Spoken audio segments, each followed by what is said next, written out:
Hello student, welcome to Indian book study. আজ 15ই ফেব্রুয়ারি 2025 daily অনলাইনের current affairs ও static GK নিয়ে আলোচনা করব। তো চলো শুরু করা যাক। প্রথম কোশ্চেন, আন্তর্জাতিক অহিংসা দিবস কবে পালিত হয়? সেটি 2রা অক্টোবর। নেক্সট কোশ্চেন, স্বচ্ছ ভারত অভিযান কত বছর পূর্ণ করলো? সেটি হলো 10 বছর।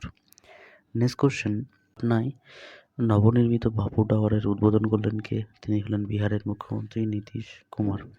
নেক্সট কোশ্চেন, 1 বছর মেয়াদের জন্য ইন্ডিয়ান নিউজ পেপার সোসাইটির নতুন প্রেসিডেন্ট হিসাবে নির্বাচিত হলেন কে?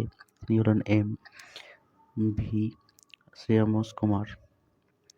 নেক্সট কোশ্চেন, তামিলনাড়ুর উপমুখ্যমন্ত্রী হিসাবে নিযুক্ত হলেন কে? তিনি হলেন উদয়নিধি স্টালিন।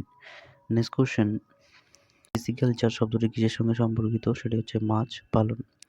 নেক্সট কোশ্চেন, কে বোম্বেতে ডিপ্রেসড ক্লাস মিশন সোসাইটি চালু করেন? সেটা হচ্ছে মহর্ষি বিঠল রামজি শিন্ডে। 1906 সালে তিনি এটি চালু করেন।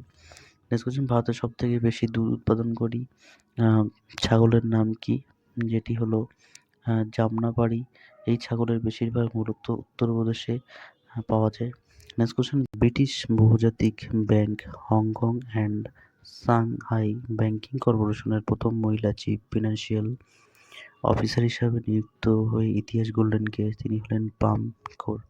নেক্সট কোশ্চেন, ভারতের গণপরিষদের প্রথম অস্থায়ী সভাপতি হন কে? তিনি হলেন সচ্চিদানন্দ সিনহা।